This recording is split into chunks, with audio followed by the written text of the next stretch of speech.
Hello, Chris here. We're now in 140. Lots of hand waving.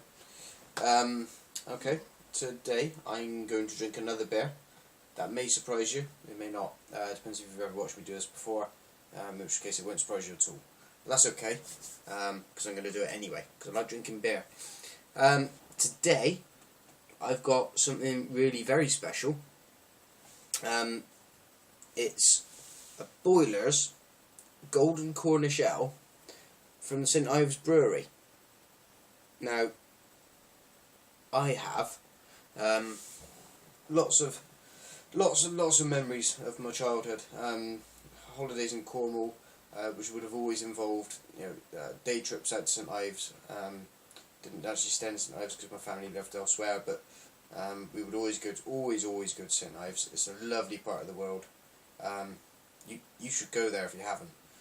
It's fantastic, and there's all kinds of stuff going on down there. There's the Tate Modern, and you can see all the Barbara Hepworth stuff. And, great little beach, saucy postcards, if you like saucy postcards, and lots of stuff like rock, but not in a tacky way, in a good way. And if you want to get a hold of some seafood or some fudge, also particularly a good place to go. Now, this has been sent to me by the founder of the brewery, and his name is Marco Amura. Sorry, apologies for pronunciation, Marco, if I've got that wrong. Yeah, I'm quite excited about trying this. I've heard very good things about it, not least from the Real Ale Guide. So check out his channel if you want to see his review of it. I might set this up as a response to that one. What I'm going to do, without further ado, is open it. What does it say about this? Actually, I'm going to do some more further ado before I do open it. It's handcrafted using Maris Otter malted barley, English and European hops, married with a fine English ale yeast. Comes in at 4%, so perfect for session drinking. Sorry. Plain cap. What do we get from this? 2 mashes of the Durham Brewery thing now. Not much smoke. Let's pop it in a glass and see what we get. I do like Golden Ales. Golden Ales is one of those ones that, on a hot day, they're generally probably the most refreshing brew.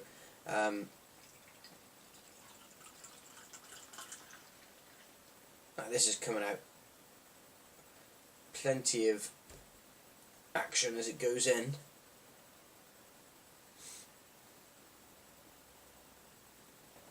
Nice, very, very lazy carbonation with tiny bubbles, which is always a mark of something that's gonna be tasty. Yeah. Just minuscule movement and minuscule bubbles, but fast moving.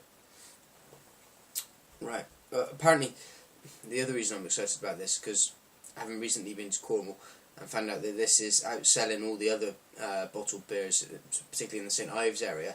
I think this is going to be one that's going to run and run. If they can start getting this distributed a bit further, that's a good thing.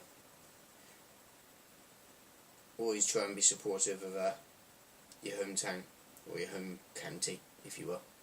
I'm going to sniff this now, tell you what I think about it.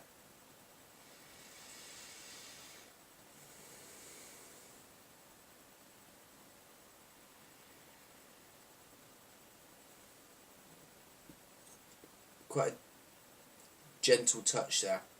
Which doesn't suggest to me that it's going to be too sticky in the mouthfeel or anything like that. It's just to me that this is going to be licking my lips thinking about it, just from the smell. This comes in as a thirst quencher, to my mind. Let's try some, see where we go. Cheers.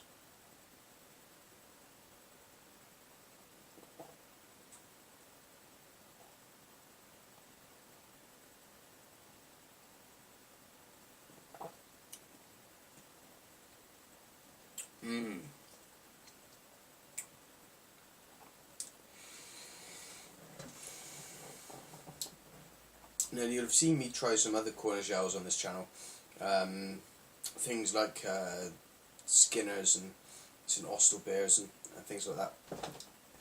One of the things that's always great in these beers is the water, the water, the source water it comes from.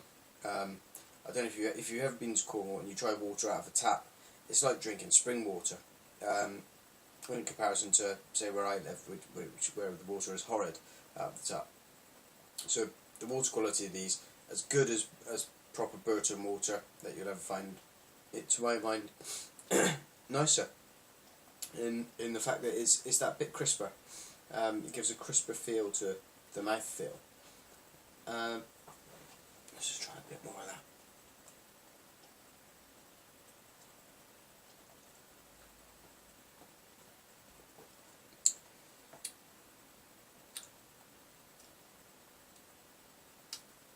The carbonation is very gentle, as I picked up from not showing you that on camera.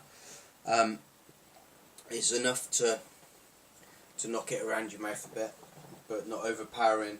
It doesn't do that harsh bubble thing that some beers can do.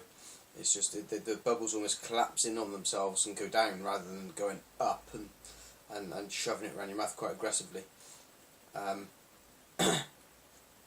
Again, positive.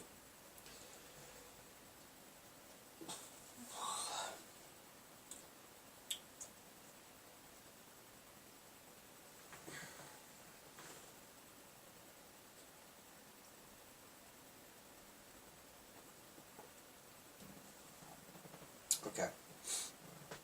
The overriding thing I'm getting with this is that coming in at 4%, 4% is always a touchstone for me, really, for that kind of ideal session beer. I'm not great, because I'm not, a big chubby fella.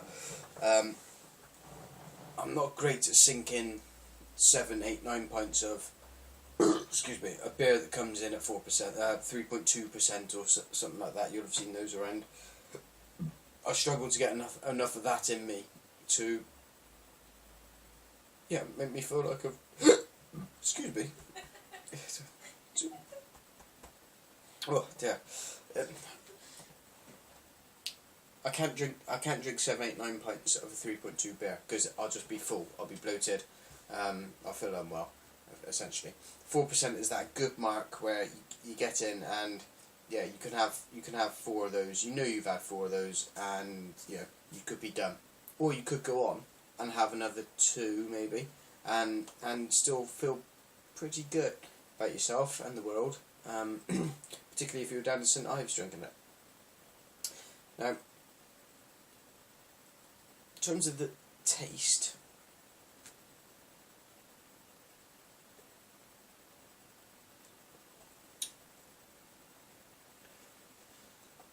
It's not overpowering in any of the kind of major categories. There's right in the background is the malt, and what there is of it is quite sweet.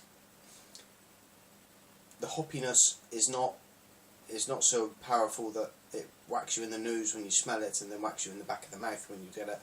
It's present. It's present. And you know about it, and it doesn't leave you with an overly bitter taste. It's difficult to kind of say how it's doing it. It's coming out as easy to drink, tasty enough that you're drinking something good, but also not so much that you're overpowered by any particular one thing. It's a light touch. It's a lovely light golden touch for a golden ale.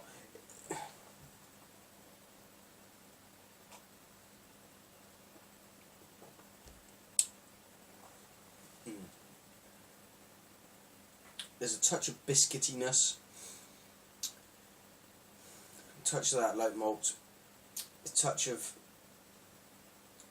hops, bit of the bitter at the back.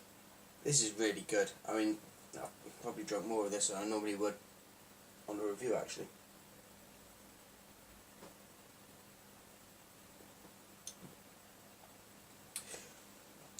going back to a place, I'd often try and define where I would drink this. If I was plonked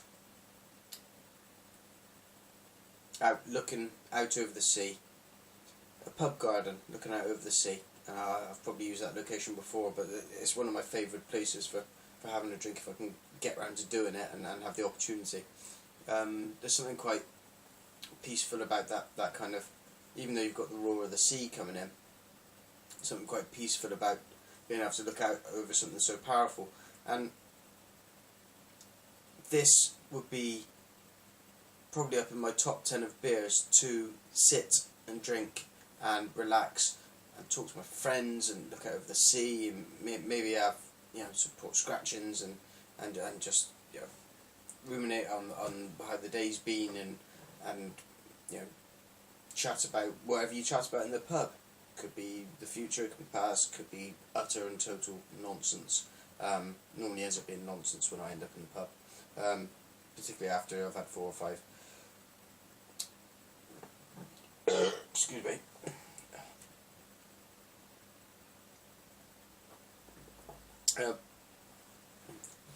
Drinking this in some way makes me sad because there's not many Cornish beers delivered up to where I live. I'm only in South Wales, it's only just across the water, and I know that this is being distributed as far as North Cornwall, although I didn't spot it in any offies up there. So if you're in North Cornwall, that's the first stop you need to get to. Get up there, get further up. And I know I was very nearly in Devon when I was down there the other week, but if you're in North Cornwall, if you're in Devon, forget the local rivalry, get this in there. And then once you've got past that barrier, over the border, start getting into Somerset and Bristol, and then hop over the borders to South Wales. I'd like to see this on supermarket shelves. Chatting briefly to Marco on Twitter, he mentioned that the distributor was, and I don't know who these people are, but LWC, I don't know who they are. Jollies I've heard of. Those two companies, if you have some kind of deal where you can get this to South Wales, I can guarantee you there will be a market for this kind of ad in South Wales. This is something, because we're dominated by some of the big boys like Brains and stuff. We need to kind of work some of these smaller breweries from the West Country into the mix. If you go to a Waitrose, there's lots of things from different parts of the country, but it's primarily driven by the kind of Burton and the Yorkshire and the Manchester, and with a tiny touch of Cornwall in. Skinner's is nodded to, but the rest of it comes from that side of England. This needs to come up. It's closer than all of those. So that's my plea to the supermarkets and to whoever's in charge of this stuff. Bring it closer to me. If you bring it, I can't say if you bring it they will come. That would be obscene. But if you bring it, they will drink it. How's that? Alright, well, I'm going to give this a rating now. Thirst quenching beer. Great for a sunny day somewhere near the sea. I'm going to go for a 9. 9.25 possibly. Very, very decent.